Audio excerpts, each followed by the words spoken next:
छत्तीसगढ़ के महानंदिया गंगा समाना होकर तीरे बसे हवे सबरी के धामा। मोर छत्तीसगढ़ के महानंदिया गंगा समाना होकर तीरे बसे हवे सबरी के धामा। अंगनाली पावे सबरी अंगनाली पावे ओ अंगनाली पावे संजा बिना। मोर छत्तीसगढ़ के महानदिया गंगा समाना होकर तीरे बसे हवे सबरी के धामा।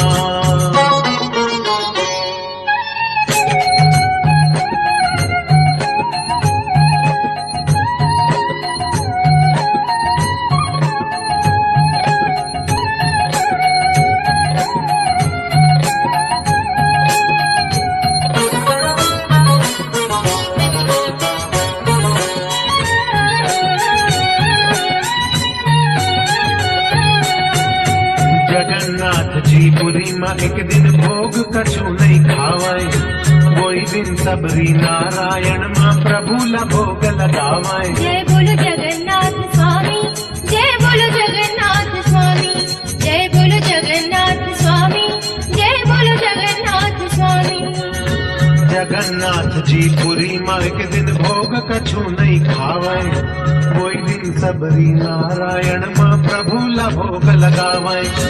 माघ पुण्य के दिन ये भुइया माघ पुण्य के दिन ये भुइया पुरी के समाना। और छत्तीसगढ़ के महानदिया गंगा समाना होकर तीरे बसे हवे सबरी के धामा। जय बोलो जगन्नाथ स्वामी, जय बोलो जगन्नाथ स्वामी, जय बोलो जगन्नाथ स्वामी, जय बोलो जगन्नाथ स्वामी।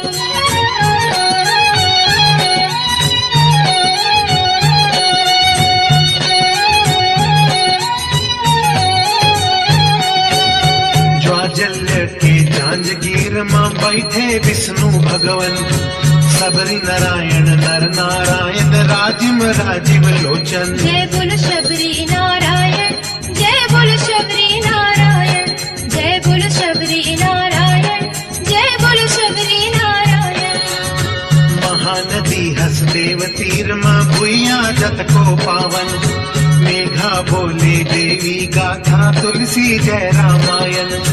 चंदवा बैगा धूकी दाई चंदवा बैगा धूकी दाई जावलपुर गामा। और छत्तीसगढ़ के महानदिया गंगा समाना होकर तीरे बसे हवे सबरी के धामा।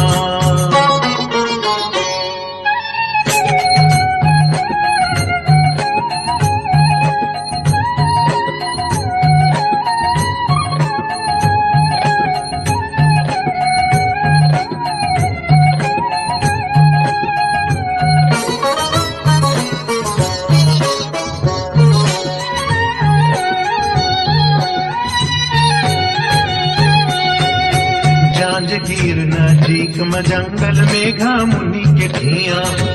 घाटा दुआरी त्रिपुर सुंदरी जेकर साथ बहिनिया। जय बोलो त्रिपुर सुंदरी, जय बोलो त्रिपुर सुंदरी, जय बोलो त्रिपुर सुंदरी, जय बोलो त्रिपुर सुंदरी। मड़वा रानी समलाई मन का देवी महामाई मैया। सरई सिंगार खमदाई सर मंगला साथ बहनिया। भीमा तालाब है भीम देव के भीमा तालाब है भीम देव के पावन पुराना। और छत्तीसगढ़ के महानदिया गंगा समाना होकर तीरे बसे हवे सबरी के धामा।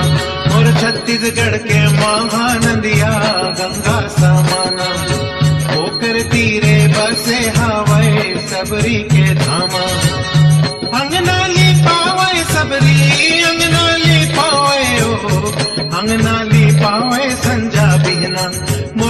छत्तीसगढ़ के महानदिया गंगा समाना होकर तीरे बसे हवे सबरी के धामा और छत्तीसगढ़ के महानदिया गंगा समाना होकर तीरे बसे हवे सबरी के धामा और छत्तीसगढ़ के महानदिया गंगा